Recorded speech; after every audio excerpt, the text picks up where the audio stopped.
Hi, my name is Michael Chikeen. The smartest people I've met have one common belief that us silly humans really don't know much. For example, we still don't know why planes stay in the air, or how Tylenol or even gravity works. Yeah, gravity. Look it up. In today's distracted, clickbait, misinformation age, I wish we could all be less certain, more humble, and a lot more curious. Admittedly, I've been known to struggle with all three. So, no more, no less, this show is my attempt to be that change. Thanks for joining me, and here we go. Hey, everybody. Welcome back to No More, No Less. I'm Mike Chikeen, and today with me in the virtual studio, I have Dr. Brett. Dr. Brett is a licensed psychologist, sports psychologist, and a life coach specializing in relationships, entrepreneurship, and athletic performance. His core philosophy is to avoid nothing. Be as present as possible, have bulletproof integrity, honor yourself, and develop and trust your intuition. After experiencing a devastating health crisis and a horrific loss, Dr. Brett at 41 rebuilt his life and developed the philosophy for success that he now shares with his clients. So now, in the spirit of not avoiding, Dr. Brett, welcome to the show. Hey, thanks, Mike. Really appreciate it. I was reading on your website when I was doing some research on you and your practice and your bio, that you had this momentous shift in your life around age 40. Yeah. I was hoping you could talk a bit about that before we get into your philosophy. Sure. Well, I got a doctorate in San Diego. I grew up in Connecticut. I got a doctorate in San Diego in the 90s, in my 20s.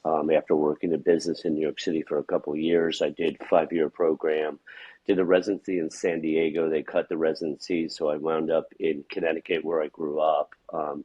Finished my residency at Norwalk Hospital and then built a business and a private practice in Connecticut while teaching at a community college, working as a mental health consultant in an inner city environment.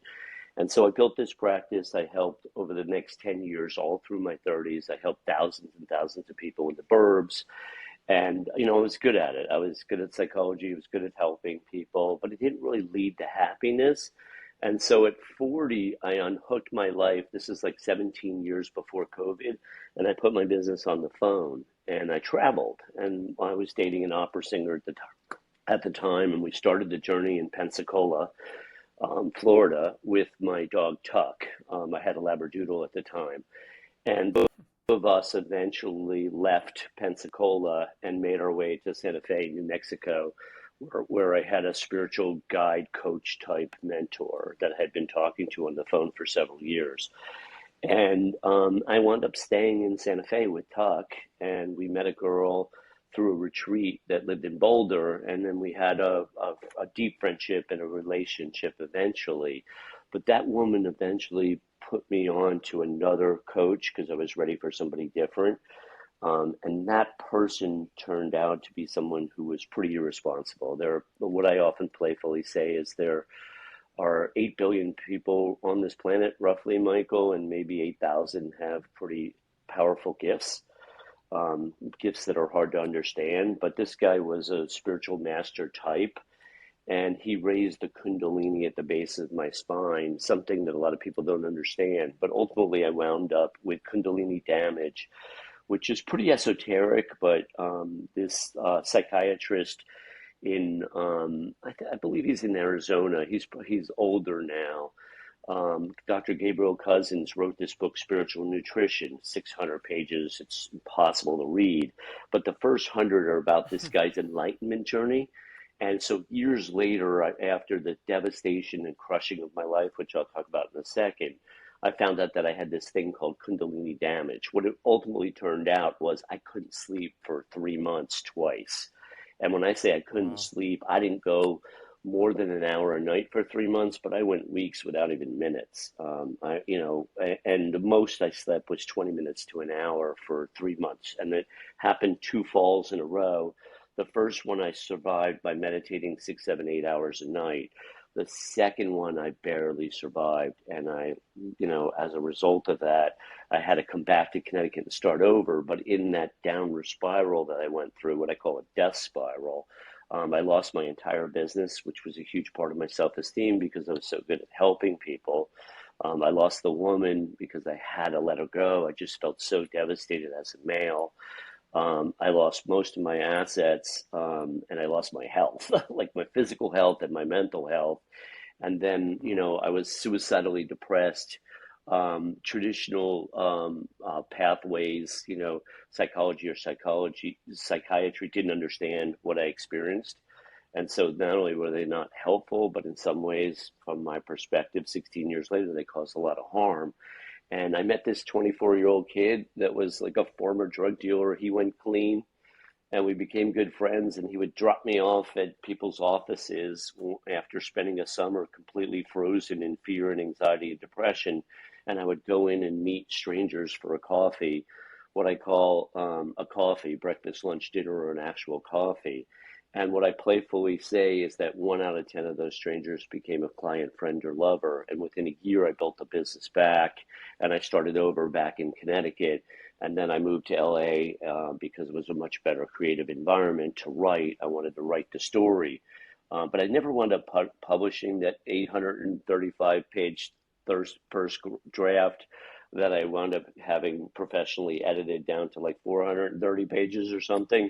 I didn't publish that story because I wrote it in trauma and devastation. I had so much PTSD from the experience that Right. someday I'll rewrite it, but I just didn't publish that story. But I did. I was able to recreate everything.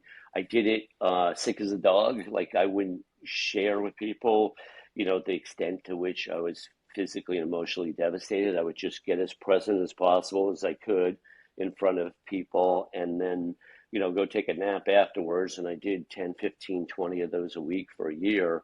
And I still have Wow. really close friends from that experience of building my life and business back. So that's Right. the And essence of the story. The details of it are pretty devastating. right. Well, just on the basics of not being able to sleep would devastate anybody. It doesn't matter who you Uh, are. It's such a fundamental human need. And so I wonder, when you went to like the medical professionals and psychiatrists, etc., were they doing blood labs and things like that? Was there a anything that psych they could say that this is because of this, perhaps, or well, like how were you getting diagnosed? Because obviously, I'm sure you were well, beside yourself with well, when you do a wanting spiritual answers. journey, you're already on a different path. So, you know what I mean? So, the medical profession, you realize the limitations of the medical profession when you've already experienced something that's like deeper and more profound in some respects. That said, one of the girls that I met that I wound up dating, but she became more of a friend when I started over, had a chiropractor that did, we sent the hair analysis done and all my levels were blown out. His response to my hair analysis is, "What the fuck happened to you?" Right? It's because I was just absolutely destroyed in terms of, just my whole body was all messed up. Body, mind, spirit was all, discombobulated.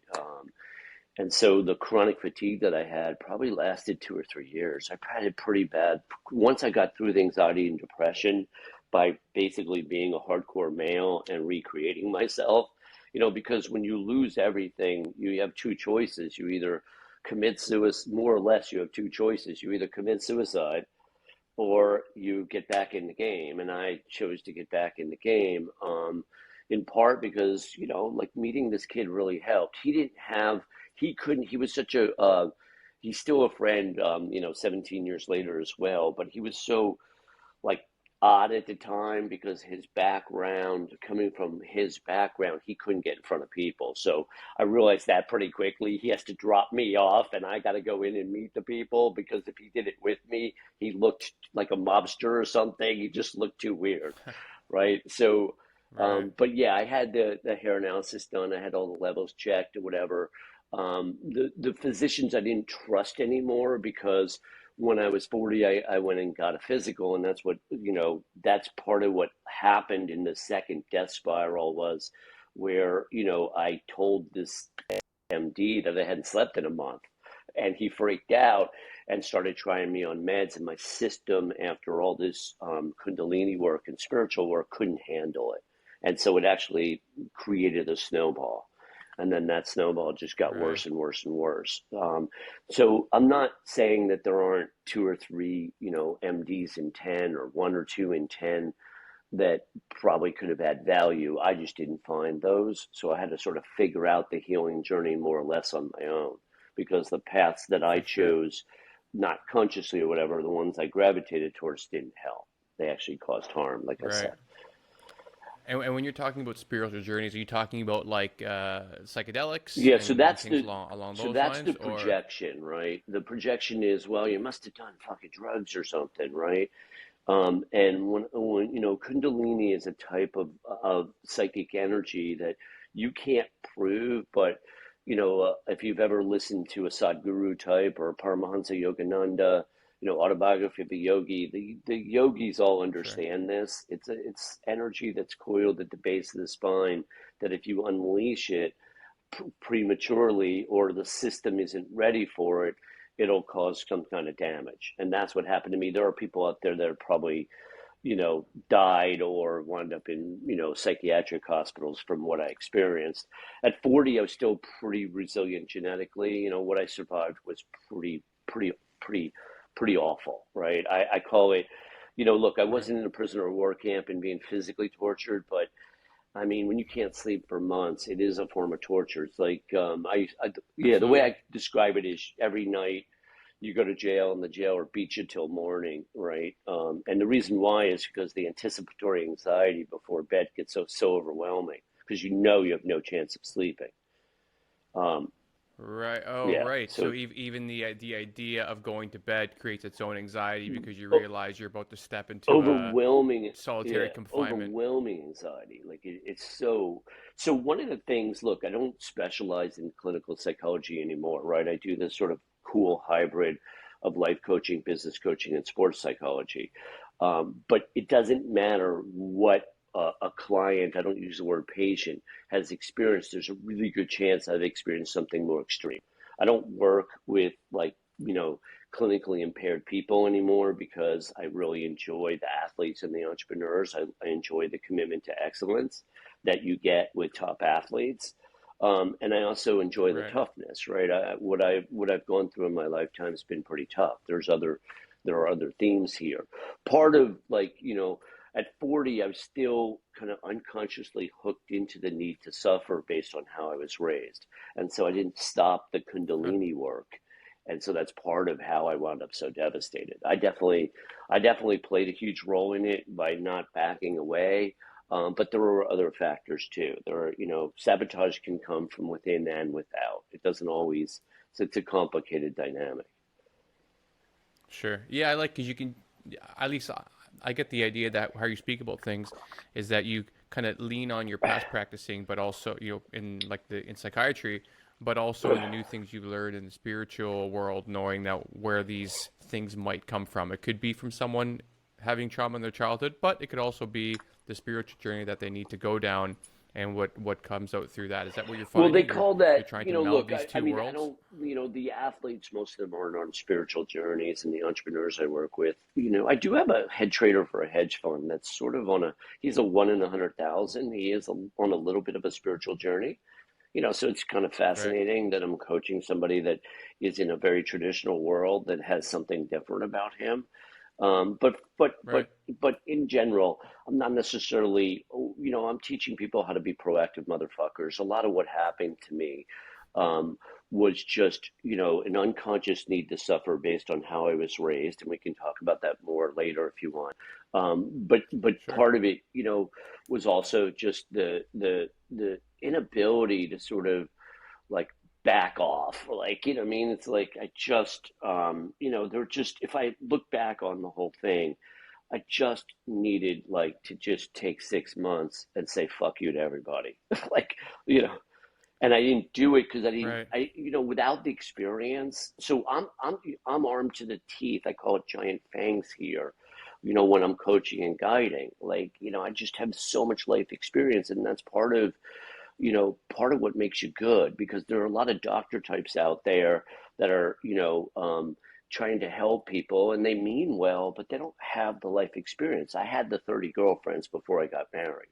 And though that experience with relationships is profound, right? I didn't just get married at 22 or 24 and I'm in one relationship. Is there value in that one relationship? Yes, but there's also an insane amount of value in having tons of girlfriends and learning from your experiences and fucking it up and, figuring it the fuck out, if that makes sense.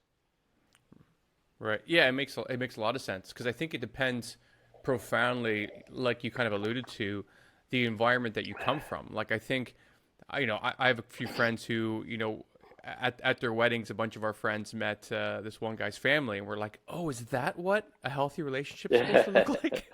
And see my buddy's parents, and we were all having a pretty big laugh from it. And if you come from those environments that like you can show that modeling so clearly, well, getting to a very healthy relationship becomes so much easier. But for, I would say, most people who come from relationships that are just normal, not even ones that are hyper toxic, just ones that, maybe they've ran their course after the first 5 years and they decided to stay together. You're like, or maybe it wasn't great from the start. And so you kind of have to look around to what, like TV shows, books. Like now, at least we have some mental health on social media to teach us, like, okay, this is how we set Yeah, boundaries. This is how I understand I'm not yeah. feeling good in this scenario. Whereas, like you said, like it sounds like the environment you came from wasn't so great for your emotional development. So along the way, you had to find out, okay, like this type of girl feels good for me. This type of girl doesn't feel good for me. Is that Well, what it's you're partial, trying to kind it's of allude definitely to? partially that, Michael. And, I like the way you put it together. It's really interesting. Look, I was helping people in the burbs and I was observing the relationships around me, and almost no one was happily married. But the pressure on me in my 30s to get married and have two kids or be divorced and have two kids, it was perfectly fine to be Right. divorced. But to be single and monogamous, which I was a threat was often a threat to the women around me because they thought that somehow I would teach their husband how to cheat or something. It was bizarre because I was just freaking helping people. I thought that if I helped enough people, everything would be fine on this planet. It's a lot more complicated than that. But I was in my 30s and I was a little bit naive. I had a lot of passion. I definitely, my identical twin, my twin made tens of millions on Wall Street. He wasn't naive about the world. His approach was different. He wanted fuck you money. We weren't raised safe. We grew up in a town back then that was pretty anti-Semitic. You know what I mean? And so he was less safe than me because he was more of an aggressive fighter type. I was a little bit deeper Hmm. in terms of like this isn't getting us anywhere. I still fought when necessary, but it wasn't fun. And our father was, he's a wonderfully sweet 89-year-old man, but I playfully say he was a cross between a gorilla and a barbarian. He just couldn't parent. Like he was just so violent back then, Right. he just couldn't do it. And it wasn't mean. He wasn't mean or anything. You know what I mean? He just was violent. There's a difference, right? He just couldn't handle stress. So it was a difficult, dynamic there where where we just didn't belong in the town we were raised in. And then, in the family system, Right. we had my mother had a huge heart and spirit and everything. And she was a giver and she helped a ton of people. But she also, had unresolved issues that she never dealt with. She did have a mean side. So it was a complicated dynamic, and that complication is a home run in terms of me helping people. I help businesses, right? Businesses are run by the family systems of whoever the fucking owner or manager or founder is, right? The family system, the unresolved issues are creating the dynamics inside the business, right? Sports teams are run by Right. coaches that are not necessarily conscious, right? The coach can build someone's confidence or take it away, right? Think about it, right? They have the power to kind Right. of erode people's confidence. So when I get a hold of an athlete, when I say get a hold of, when I get behind, because I'm an all in type, it's a pretty fun, tenacious journey in terms of teaching them how to be motherfuckers about life on this planet. And that's complicated, Right. right? There are a lot of moving parts. The communication is a huge part of that journey. I really love that how you said that people that are running businesses or running sports teams, for example, they're essentially building their companies subconsciously based on their Absolutely. family Yeah. systems where they came from. I've never heard anyone say that, but a couple of like even entrepreneur groups that I've been a part of in my life completely reflect that. Like there was one guy who created this like it was a great community, but you could tell it was a little bit toxic in Yeah, some ways, and it completely stemmed from what he was. unresolved. Yeah. Um, I don't want to say manifesting, but what he was pulling together subconsciously from Yeah, his whatever family was systems. unresolved, That's because that's most, really you know, great. what I mean, look, when I work with a lot, like I said, a lot of entrepreneurs, a lot of athletes, a sprinkling of executives. I'm a little out of the box for most executives, right? So it's more entrepreneurial types and then athlete types, right? And when I work with these Right. entrepreneurs, we get them a little more conscious, a little more self-aware, right? So that they're not unconsciously running the family system onto their children, wives, and employees, right? And women are Right. not dissimilar, right? They're doing something similar as well, right? So if your mother was too much of like, I mean, was too controlling, look out, right? You know what I mean? Like, you're either going to be too passive or too controlling. You're probably not going to find the right middle. Right, you call it boundaries, I call it Right. honoring Interesting. yourself. I don't use the clinical jargon of boundaries, but it has value, obviously. I use the concept of honoring yourself in relation to the people you love. The devastation of my life was a reset around honoring myself. I'm wired heart based, I'm wired a giver. I didn't do a great job of honoring myself in my 20s and 30s. And the complete destruction of my life helped me reset that in a way that I was better at it. Now I'm good at it. But even at 41, and the near death, thing and all that, devastation or whatever, didn't fully reset it. I mean, that's how thick the conditioning was around putting others first. My mother, that's coming from my mother. My father was just kind of like surviving or whatever, right? He was a foot doctor. He meant well, but he was checked out just based on how he was raised. Right. Yeah, I relate to that a lot. Like I think even the last couple of years, actually, I've learned that I haven't been honoring myself enough, and perhaps because I've also been a giver, trying to help people, and then I realized like, well, I need to save some of that goodness for myself. If I want to really have it as a superpower, the thing that I like to do is to help people and try to, maybe help them see themselves, offer a perspective, and just be there for my friends. I'd like to be a good friend or family member. But sometimes I'm like, oh, I need to keep some of this goodness reflected in on me. I need to treat myself as I'm treating other people, or I want them to treat me. And it's funny how hard the intentionality is to actually dial that in, because like you said, it's so unconscious that until you can shine a light on it, it kind of Exactly. just And runs my amok. first impulse, and it's still the first impulse, and I love it, right? My first impulse is to give, right? That's my first impulse. So when I meet someone new, my first impulse is to give, but my eyes are wide open and I'm paying attention and I'm aware. And so one of my Dr. Brett Right. expressions, I have many, and they're a little bit playful, but they're fucking real, right? One of them is to eliminate all takers in your life, and if they're family members, you gotta like shrink them, because maybe you don't eliminate a family member, but you're eliminating all takers, right? You're shrinking the neutrals and inviting the givers. My life today is a very different life than my 20s and 30s, and even my 40s to a great extent, because if you're a taker, you're not in my life unless you're a fucking family member, right? So you're out. And if you're a neutral, I'm shrinking my time because it doesn't give back, right? When you're around givers, it's really Right. fun. It's a much more creative, fun, dynamic life. Yeah, it's like I don't know if you've done any improv. I've Only done a fair bit once. in my life, and there's man, yeah, I love it, and the idea behind it is like the yes and, right, that people are like like they're taking your energy and they're adding to it, opposed to the no buts that they're like, okay, like I guess there's the kind of vibe stops. There's no, like you said, creative exchange of emotion and information. And a friend of mine, I'm wondering if you'd like this analogy.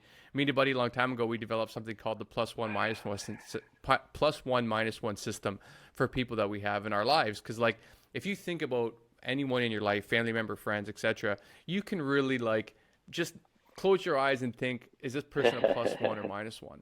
And then if they're minus one, then you have to evaluate, well, why are Right. they in Right. my life for? Like, is there a reason? And exactly as you said towards family, it is hard. You can't just step away from family so easily Way more in many complicated. cases. And so Yeah.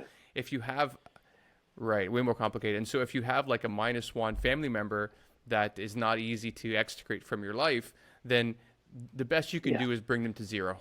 Like bring them to neutral and realize like this is how this relationship's going to be, and you choose to make that. And then when you have like a conscious choice like that, it all of a sudden I think becomes easier to manage that relationship instead of like always scrambling to keep them from being like a minus Yeah. four Well, but because watch it's this. so As so bad. a male, and this is probably true as a female as well, is the number one thing that you can do to make sure your life is on path and not fuck up your life is who you marry, right? Who your partner is, right? And if you marry or Sure. partner with a taker, you are fucked. Simple as that. I've seen this thousands of times. It's part of the reason I don't do any marital work anymore. I'm out. Like, you know what I mean? I have my own path Right. now, because that's super complicated and sometimes people turn on you. But if you're marrying a taker or partnering up with a taker, you're screwed. And so mastering this lesson, I'm talking about business partner too, because I've done a lot of partnerships in business, right? Law firms or all kinds of Yeah. firms, accounting firms and so on, right? If your business partner is a taker, you're screwed. You are screwed. So that being aware of givers, takers, and neutrals is fundamentally important to your life's journey in almost every way. But that core decision of who you're partnering with, either personally or in business, it's so profound because I've worked with so many talented, successful males that have, wound up in little apartments, even though they made $2, $3 million a year for decades. They're in a little apartment because their wife or partner or whatever spent like everything and sued them too, right? Like literally. Oh yeah, I've done, what I mean? Wow. And it could go both ways, right? If a woman finds like a guy that's just a total, fucking taker type, right? She's screwed, right? Right. Sleeping with the enemy or something, Right. whatever that movie was. You know what I mean? There's just people that really don't have wonderful intentions. Those people exist, right? Yeah, no, no, I have experience with that as well, and so it really resonates with me that because if you continue to give and the other person is either indifferent or just isn't unable to give and they're always taking, that's a pretty lonely place to be. Like I've met a bunch of people I've spoken to that have had similar experiences, and like to be single, and I think if you have a good friends group, it feels way better than being in a relationship with someone who makes you feel so alone. I don't think there's anything lonelier than being with That someone is that makes you feel completely alone. true. Like, I agree with that 1,000%. Yeah, but Ugh, part of what I'm living and teaching is mm, courage and creativity, right? And you're in Barcelona and you've lived right. internationally. In America, a lot of people have stayed in their little cocoons, and then they don't understand. They don't open to the world. So the kids that I coach, I teach them how to open to the world. I ran a full business from Beijing and a full business from Bangkok, and my wife is Thai. I was Cool. rewarded massively for having the courage to get out of the box and run my business from Bangkok. We are a tremendous fit. Like we just have a crazy friendship and a really fun relationship and a great dynamic. And part of that is that yes, you can't 8,600 miles away. There's no way to escape your family system. She is like my Jewish mother, but she doesn't have the negative traits. Most of them, right? She's not one drop intrusive or controlling. I'm stereotyping Sure. a little bit. I love my mother, but she was difficult, right? My wife won't clean. It's not going to Right. happen. My mother didn't clean. So there are some similarities, but I can live with that, right? So we have a tremendous fit. Right. And, part of that came because so much life experience, right? And, and then part of it is, Sure. when I brought her back to America, and Trooper Elmore pulled us over in Arkansas and asked me if in the front of his police car. By the way, I wasn't speeding; he just was bored, right? This freaking state trooper, Trooper Elmore, he pulls me over and he's like, "Does your wife speak English?" And I'm like, 65%. And that when I look back on it, 6 years ago, 5.5 years ago, it was probably like 45%. Like we've just figured it out because we had the Right. connection. But that 10-day, 4,500-mile road trip that we took when we flew into LA and then drove to Connecticut cross country was profound because I realized after 10 days on the road with her, in the front of my Audi, because the back seat was covered, with baggage and the trunk was full. The trooper Elmore asked me what's in the trunk and what's in everything. And I don't know if he thought I was carrying drugs or if he just was bored. But Right. literally, it's just two of us for 10 days together on the road. And it's a great way to test a relationship, right? You see all sides of somebody. And so that's why I'm biased towards living with Sure. somebody before you marry them, right? As opposed, because you get the experience, Yeah. right? So you could see I'm an experiencer of life. Right. I get that. And I'd like to pivot in and get into your avoid nothing mantra and kind of where that came from and and how you execute on that with your clients because I don't often hear that Yeah, even this is from profound. Yeah. just business coaches or mentors and I really like it, especially in an environment these days that has like and I think there's a place for what people refer to as safe spaces. I think in relationships, if you're going to have an intense conversation, you both need to feel that's a safe space or that conversation's going nowhere. So there's a room for that, but the way that we're going, I think like sometimes the things that we fear that we avoid are exactly the things that we need to face and deal with. So I Yeah, would there's a really lot love of to hear where it softness in came our from. culture. It's pretty obvious, right? And I'm a big proponent of kindness, right? So I think you can be profoundly kind and yet very tough. And tough, from my perspective, is not avoiding. So I'm living and teaching things that are really necessary, like having tough conversations. If anybody gets flaky on my ass, any of the people I coach or guide or friends or whatever, I'm going to address it. I'll address it in a decent way, but I'm going to address it. Do I really want to address that? No, but I will anyway. And so I'm teaching everybody to address whatever's going on in their life, their parents, their coaches, right? A lot of athletes have to have tough conversations with a coach. If they don't, they're in trouble, right? Because the coach is going to put them in some kind of box and then they're going to get pigeonholed. They might not play or they might not be understood, whatever that is, right? It doesn't end whether it's a boss. I mean, if you don't have a tough conversation with your boss, you're going to have issues. Same thing with your wife or partner, right? Same thing with a coach and so on. Having Right. tough conversations is a form of non-avoidance. That's just one example, right? But there's 1,000 examples of teaching people how to be proactive motherfuckers.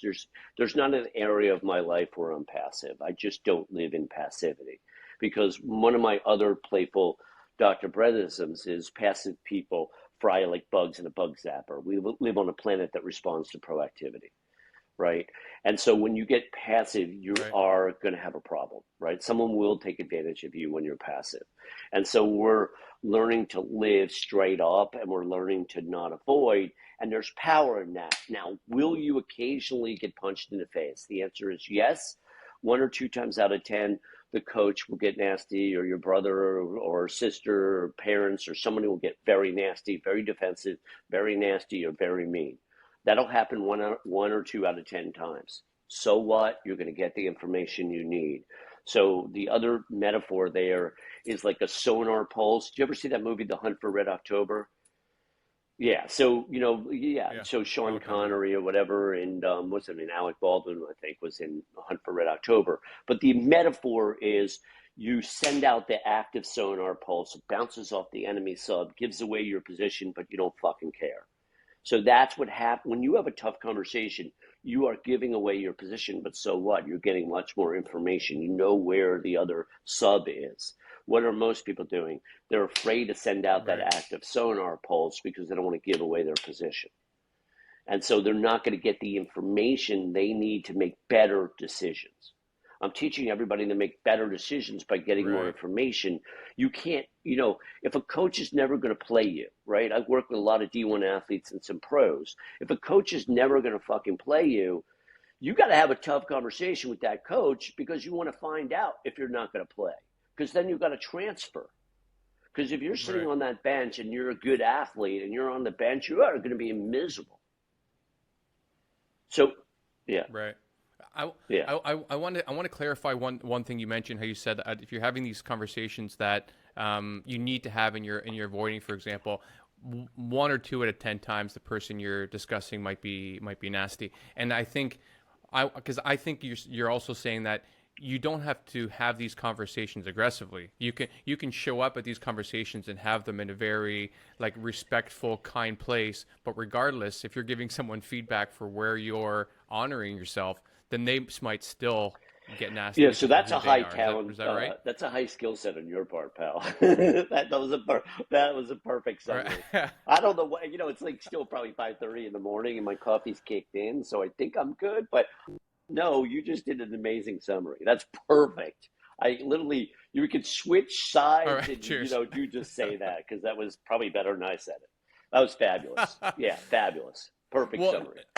Well, no, because I think how you were saying it made sense, but I've learned that a lot of people think if someone has a drastic response to feedback, you're thinking, oh, maybe the feedback I Yeah, gave was too harsh or whatever, and I've learned the hard way as well that like yeah. that's not the case. Like someone will have a pretty intense reaction to something I've said, and I'll think about it for days and be like, no, I thought about this before I said it. Like I used all the words I thought I needed to use to address this person with kindness, with love, No, it and doesn't. it doesn't matter because they're in a world where they can't receive Yeah, it. That took a exactly. I mean, long look, time for there me are to victims understand. out there, there are blamers out there, there are damaged souls out there, right? So sometimes you're going to run into someone that's Right. too defensive to receive and even the most kind feedback, right? That will occur. Right. If a male, like I'm going to generalize about male energy for a second here, right? And there's a billion exceptions to this, but if a male feels guilty, right? A lot of times they'll get angry instead of feel guilty. They don't want to feel guilty, right? So they're going to get angry and shut it down, Right. right? So if a Right. woman's like Right. addressing an issue and the guy feels guilty, like there's a chance he might get angry and shut it down. Right. Well, actually, I've been doing a lot of research on this because I'm kind of trying to write a nonfiction book right now for men. And what I've learned about how boys are essentially even socialized is that they're not mirrored back their full set of emotions when they're younger. If a girl acts like she's tired or sad or confused, her caregivers are going to mirror that to her. But with boys, they're all always treated like they're being more aggressive or angry. So then when they get older, if they have this feeling of hurt or guilt, for the example you used, they only feel aggression. And so, like, it's kind of trying to, I think some of the work that you're doing and like a lot of work that men are doing these days that don't want to have these feelings anymore are trying to expand that emotional bandwidth. So if someone does say something to them, they don't get defensive, they can Hmm. actually hear the other Yeah, person. and so Are you that's finding that a lot that's with really well the said some of the as men well. you're Yeah, so dealing that's with? part of the reason why I'm living and teaching the courage and creativity, right? Creativity is basically, I tell people all the time, I don't think I can draw a stick figure, but I am creative interpersonally, and I'm going to mix things up and do it differently. I'm Sure, teaching that's great. everybody to eat with their non-dominant hand, to skip the Google Maps thing when they're not in a rush. You know what I mean? In other words, to start to mix things up, to talk to an Mm. old lady in the supermarket or at Starbucks. One of my playful things with kids is like, look, you're sitting here in your little my little, world or whatever, but that little old lady might have a absolutely stunning granddaughter, and you're never going to find out. Or she just might be an Exactly. amazing lady Or on she her own. might be an amazing lady on her own. Exactly. And you might learn something profound here It's by it's actually mixing it up. right. Yeah, I think we become really dismissive as we get older that people have no value to us. But I think we can learn Yeah, something from almost every person. Maybe it'll take a while to get into that learning and part for there are some people, people, but there's look, I'm there's not into always something to political glean. correctness, as you can tell. So there are people that are just flat. What I mean? You're not learning jack shit, and that's okay. They're not asking anything. They're not adding anything, and that's okay. But you're never going to find out unless you smile, right? Unless you engage in some way, right? Right. And the courage part is when you have fear and you Right. do it anyway, right? And so, you're living internationally, right? From Toronto, living in Barcelona and living other places, right? that experience is something that I'm pushing everybody I coach to have international experiences, because people tend to get stuck in their little bubbles, right? They have these sort of fixed ways of thinking and doing life. And once you Right. go international, you start to realize, holy shit, other cultures live different than my culture, and my culture isn't all, right? It isn't, not everybody is like Right. this, right? Some people are different. They have different values, different customs, different beliefs, and that's fucking cool. Anyway, Yeah. Honestly, you are describing exactly my experience through my late 20s and early 30s, because we would always take trips over to northern Italy when I was younger. But like for me, it just felt like I was going from one place with relatives I couldn't fully understand to another place with relatives I couldn't fully understand. It wasn't until I was like 16 and my cousins took me to other cities like Florence and Rome, and then I started traveling more on my own, that I learned like, oh my god, like so many totally. people live They so many actually eat different types fresh of lives, pasta. like southwestern Ontario, right? The sauce is so much better It here. actually tastes like better. Like, whoa, Yeah, like and it's not like the Italian restaurant right around the corner. no Olive Gardens here. Red Lobster. Right. Yeah, because even meeting entrepreneurs, because I didn't start my journey into entrepreneurship until I was very late 20s, and then most of my 30s was Hmm. encompassed with a lot of entrepreneurs around me.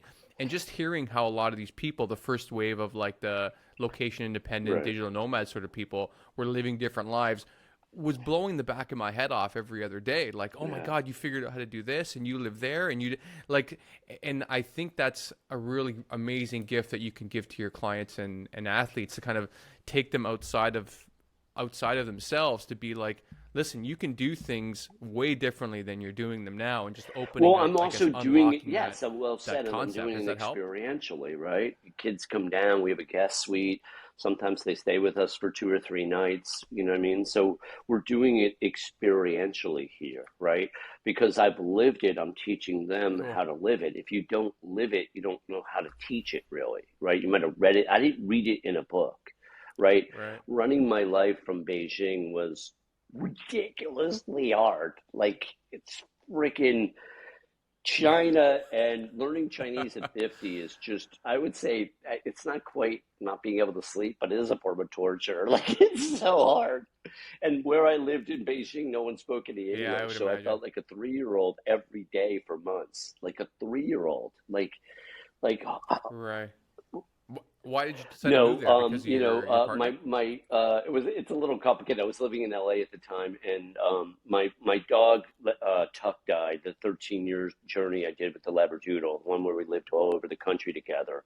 My mom had a devastating stroke, which I was there for in Connecticut at the time, but it ended her life. You know, what I mean, meaning she lived as a vegetable for another couple of years, zucchini or whatever. But once kid and I had to pick her up off the floor because my dad was just frozen. It was over there, and I was very close to her. So it was pretty devastating losing my dog and my mom. And the woman that I was living with briefly turned out to have low integrity. I didn't find that out until I lived with her. And so it was like a trifecta of events, and I was Right. super tough by then because, like, I mean, I'd been through such devastation 10 years before that I went to visit a buddy in Beijing, my buddy that I started my life over with when I was 40. And he was living in Beijing. Right. And I stayed. I was like, fuck it. And then I got a chance to hop over to Thailand. And once I got an experience of Thailand, Christmas of 2017, I went and flew to Thailand by myself and lived there and was by myself, ran my business. It was 12, 13, 14, 15 time zones, right? So I had clients in LA and Chicago, or, like, what I mean, in, like, in Denver. Like, it was a little complicated time zone wise, but I was able to figure out how to Sure. do it from Bangkok, and it was an amazing experience because I was outside of my culture and living with high integrity, but living in a fascinating way. I would work like from 5 a.m. to 11 a.m., which was, again, 12, 13, 14, 15 time zones into the States, right? Because you're so far ahead in Asia. So I Right. would work from 5 to 11 and then go to the gym for 2 hours and then hit the streets and do street food and have different experiences. And then I would work again from like, 4 or 5 p.m., 5 p.m., 6 p.m. till like 10 or 11 p.m. And I would do, then that's how I did it because of the time zones or Right. whatever. But I was free in a way that most people have never experienced freedom, because when you're not like being slammed by your own cultural norms, like all the expectations and stuff, there's a freedom in that that's very Yeah. profound, and almost no one experiences. Very few people experience that, right? Man, you see so many things that are hitting me right in the feels in my life because like it took me. We mentioned right before we started recording that like yeah, I moved here, but then I moved back a little bit. I tried other countries, and it took me a while to really realize that as much as I really love the people that are in Ontario and Canada, experientially, like I really just enjoy my life Totally. in Europe so much more.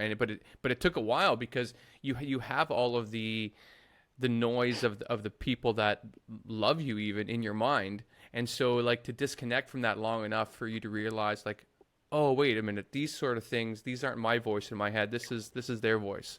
And so to find your own voice, it's Well, super that's it powerful, right but there, the it's way you hard. just it said takes it. it takes It's a not really long just to time. find, part of it is obviously to find your own voice, but it's like you're getting comfortable in your own skin in a much deeper, more profound way, right? Because you're not so influenced by Right. everybody else's expectations or even their norms, because think about it, a different culture is different norms, right? In Thailand, you greet people, you don't do a handshake, you do a Y, right? You just, sawadee krap, so somebody my crap, right? Right. You're greeting people like this. When my wife is Thai, right? When I'm back in Thailand, which we did a few months ago or whatever, I'm doing so much of this that when I'm back in the States for 2 or 3 days, I'm greeting people like this. You know what I mean? Like it's pretty crazy, right? Like how. Right.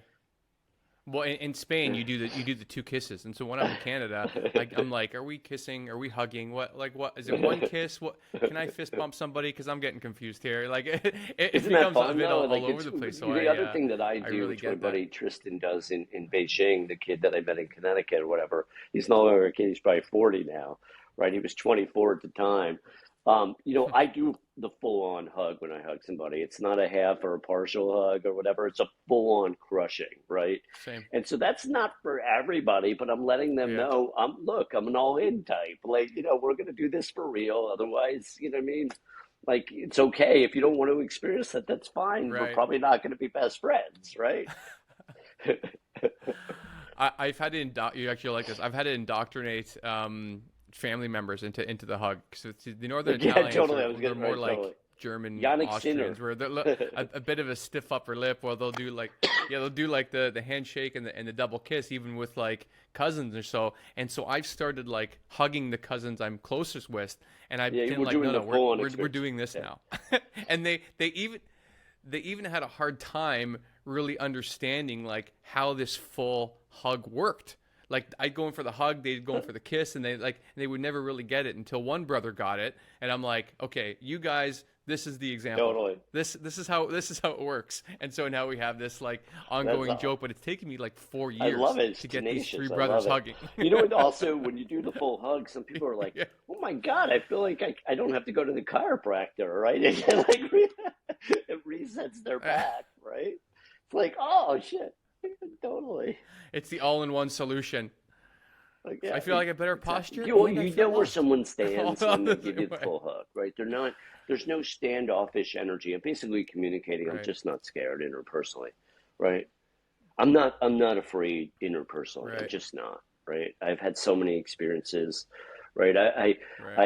I say, look, I've worked with the homeless, mentally ill. I have a background in clinical psych. I've worked in hospital settings. I've worked with an occasional billionaire. I worked with an A-list movie star. Like, I mean, I've worked with such a diversity from one extreme to the other, right? And I've worked with, thousands and thousands of people in the middle, right?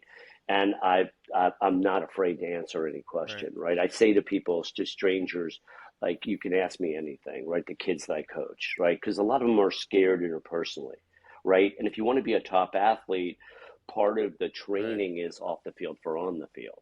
So I'm always working with athletes to get them Hmm. tougher in every way possible. So off the field, they have a lot of homework to do in terms of having more courage.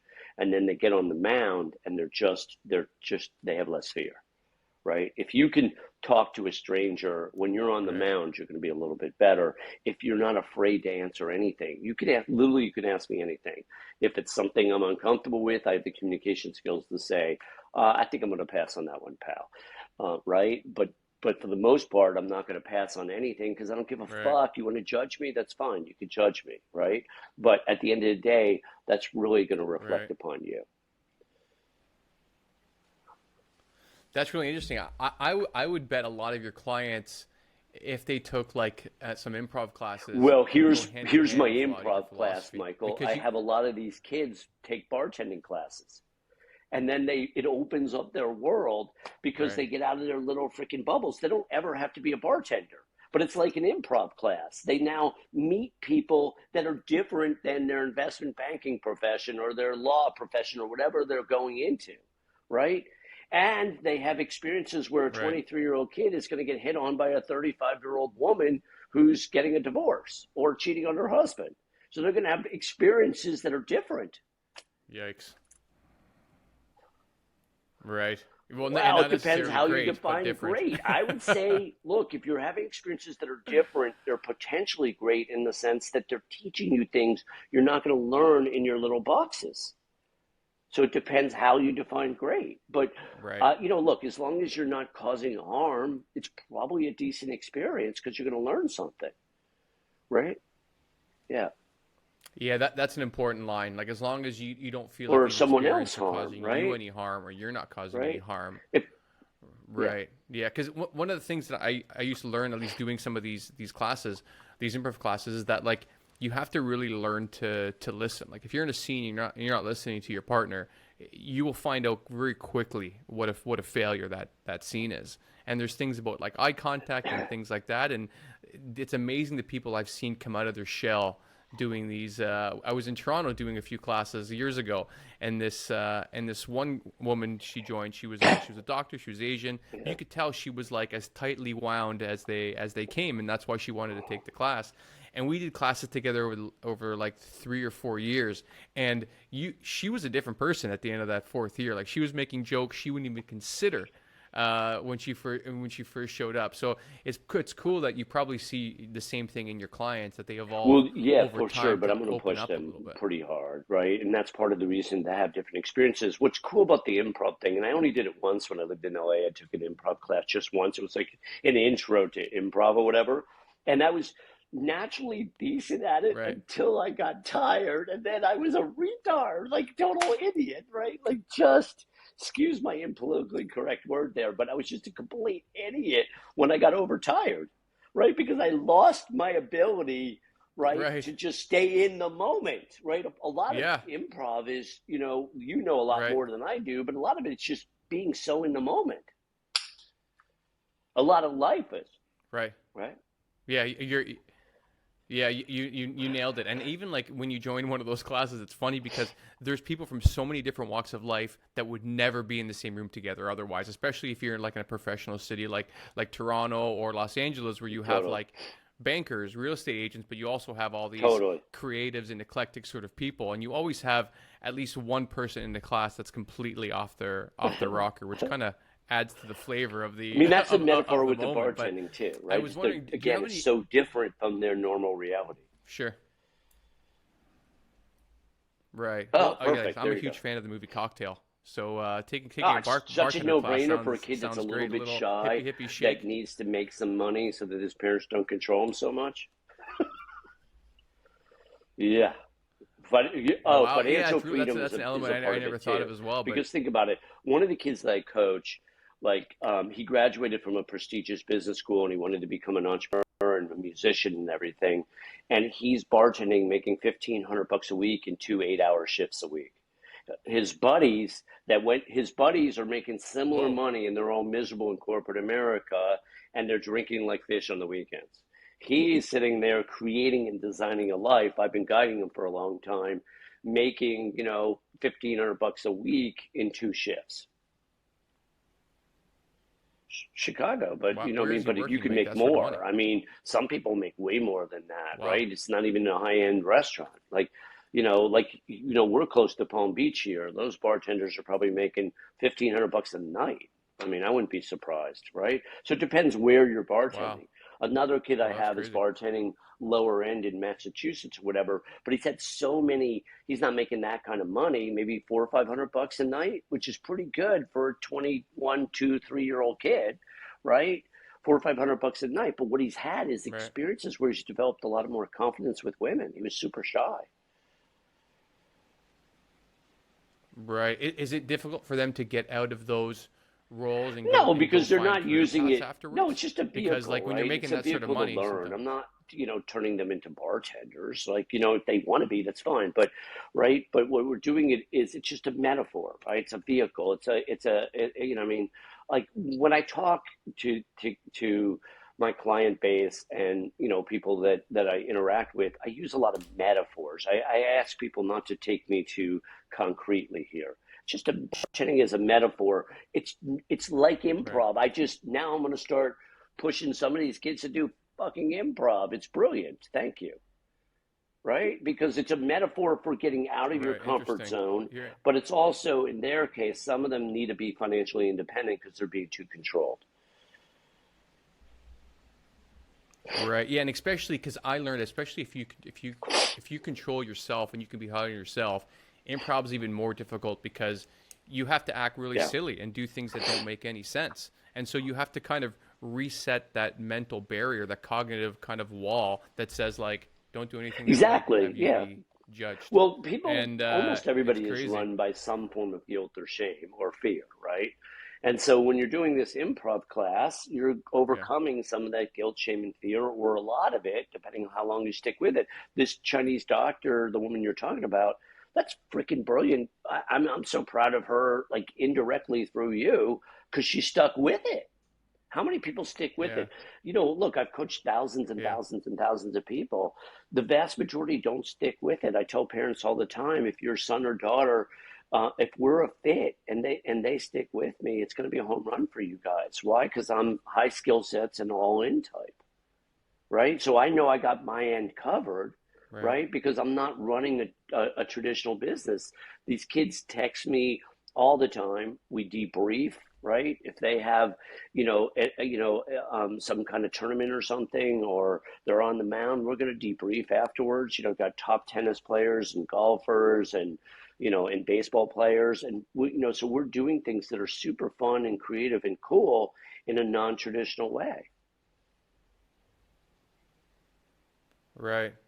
That's great. Do you have any examples of these kids, or even maybe some more higher end, like entrepreneur athlete sorts of clients that have taken your avoid nothing sort of mantra to heart, and Well, one of some the kids is a experiences you've pro learned from soccer them that have player. been He's going to go good for them? play. Like he came and spent a couple days with us down here in Florida, and it's the first time he ever traveled alone. Like I've got a bunch of these kids that have come and spent time with us in our guest suite, and in between clients, whatever, we go hop in the ocean or we play golf or something. I give them golf lessons because it's not like I'm a pro or anything, but most of the time I'm a lot better than they are, and I've taught a lot of little kids the fundamentals of golf, right? But the mental game is so intense. But Right. when these kids come down, right, we're giving them experiences that are different, that are out of the box, and but also it's teaching them to travel solo, right? A lot of people in America have never Yeah. traveled solo. They've never, the women, I always say with women, I always say, you got to be a little more careful here, no serial killers. But I do want you to go to a bar or restaurant and eat alone, right? I just don't want you to like attract a serial killer type or whatever. You got to be a little bit more careful, right? With the guys, they're tougher, they're athletes. I'm Right. not so worried, right, that they're gonna like sit there and have an experience that might be dangerous or something. But I'm getting them to experience things solo, right? Go eat alone, right? Do something different. Travel alone. Have experiences that are going to make you a little bit uncomfortable. My playful metaphor is I'm not asking you to climb the Eiger here. I'm not asking you to go live in Bangladesh. And I'm definitely not asking you to do what I did, which is Right. go live in frickin' Beijing, because that was ridiculous. Like I said, it was so hard. Right.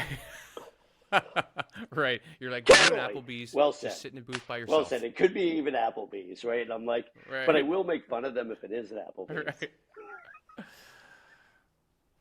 Right.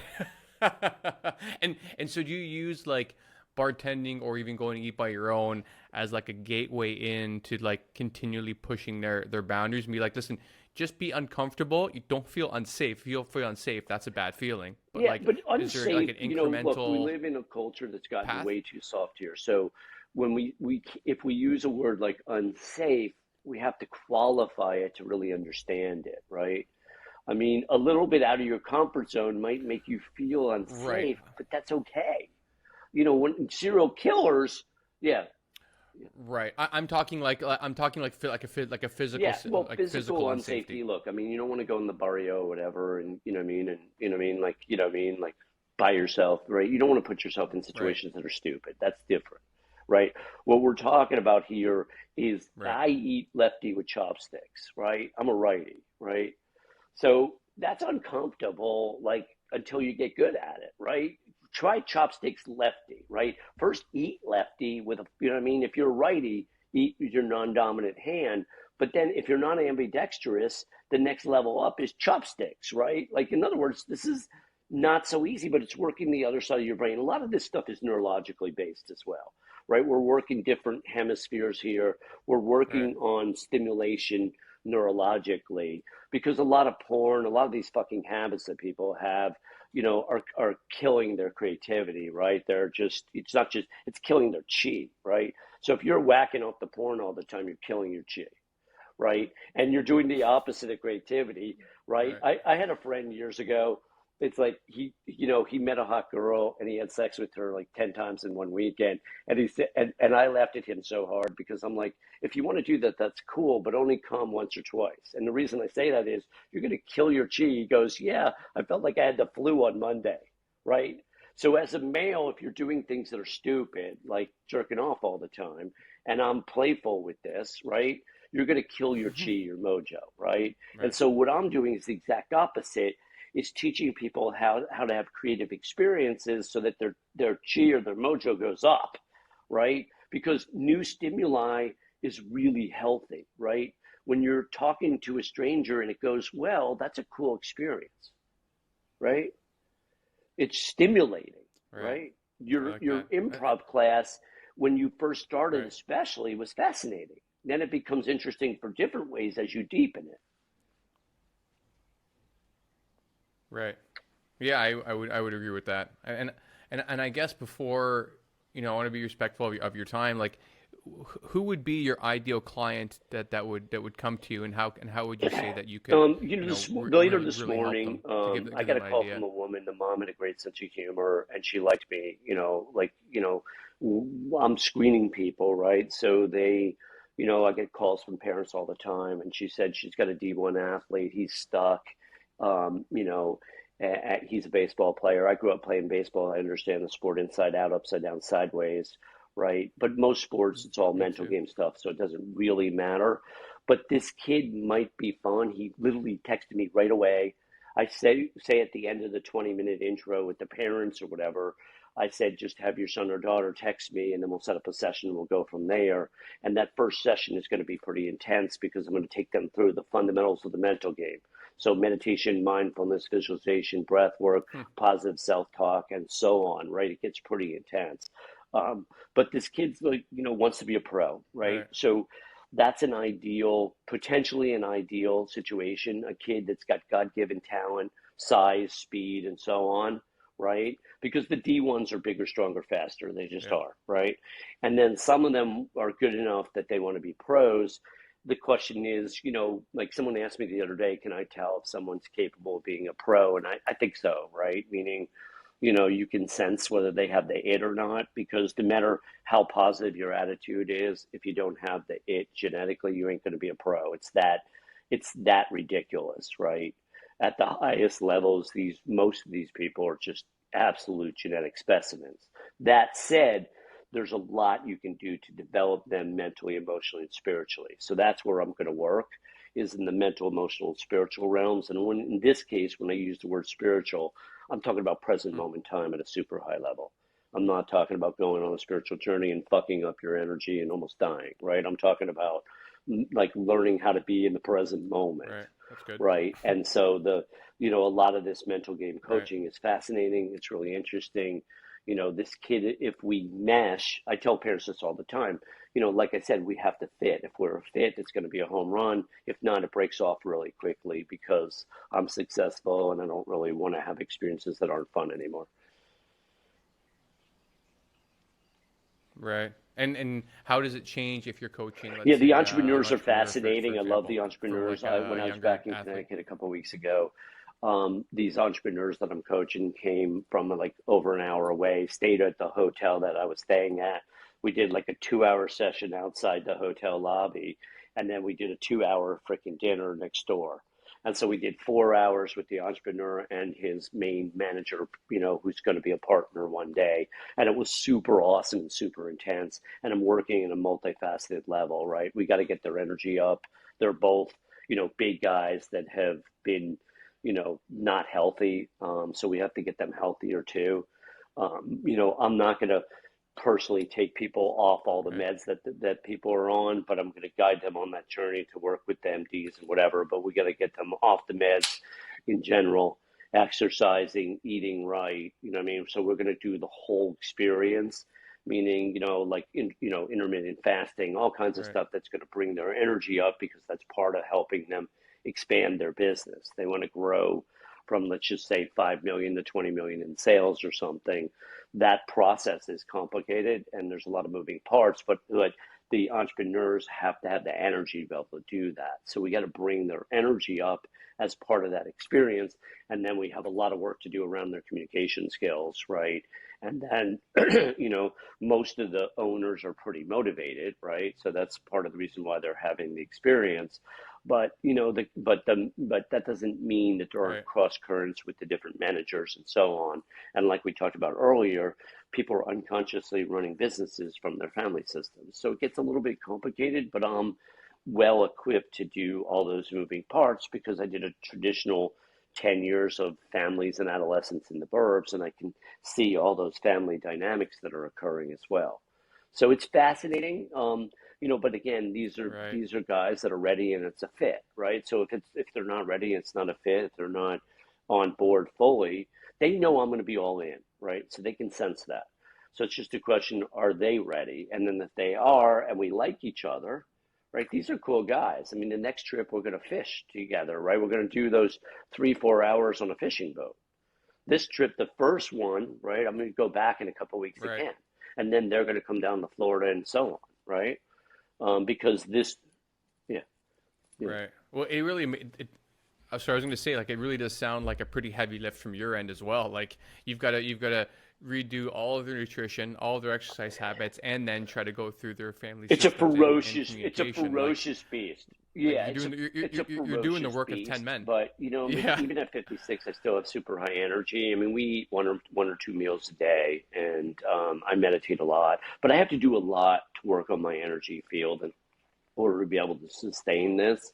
But yeah, it's a pretty awesome gift, and that's why I'm so selective now. I'm not going to waste my skill sets anymore on Right. people that aren't ready. Now, I am super patient, right? So there is like an art to this thing. You know what I mean? So I'm going to be very patient in the beginning, but I'm going to also push you pretty hard too. I'm going to do both. Like we're going to, mix it up, right? This head entrepreneur is now doing Right. mostly one meal a day. He's dropping pounds right, left, and sideways, and eventually, I'm connecting him with health experts and so on. I have a team, right, of people that I love that I, refer people to that are talented in all in types, right? So I have a chiropractor in Maine that Right. That's guides great. some of the people as well, right? To do this thing. Again, they'll do it, you got to titrate when you're on all these dumb meds. So they'll do it in conjunction with their MDs, but I'm going to guide that process because I have a lot of experience, right? So You know what I mean? So I know that you have to be careful here when you're doing things like getting off all these stupid meds. But there's our culture in America, as you know, right? We're not Right. doing what Europeans are doing. It's not a lot of fresh food. So people are eating dead food, and then Right. eventually they're taking, deader meds, right? And they're getting deader. Right. Yeah, and like right, sure. Well, yeah, and I bet you can even imagine like you need to find out like what medication is necessary for it to treat and Well, what you can if it's probably sense it. You making have a lot of things experience or whatever. worse. Like Again, that's that's a not my delicate direct balance. area in the sense that I'm not personally taking them off of it, but I am guiding them to start a process that's going to Right. make them a lot healthier, and then they're going to want to titrate, and then they'll do that in conjunction with their MD.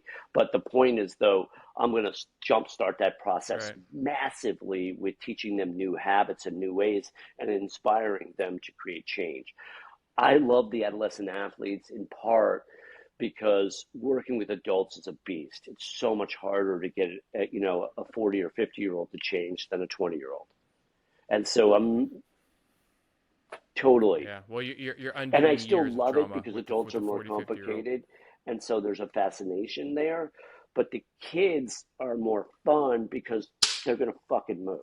Right. Whereas the adults, sometimes you got to pick up a crowbar. And, you know what I mean? At 56 here, it's hard to, you know what I mean? Like my neck will go out every time I pick up the crowbar. Yeah. Right. Right. That's great. Well, Brett, thanks so much for sharing all of Awesome, your Michael. experience, your Appreciate you. wisdom. Appreciate you I've really having me. enjoyed it. All right. Take care. Have a great day. So, thanks for listening to No More, No Less. I appreciate the time you spent with me today. So, please subscribe and rate the show if you enjoyed it.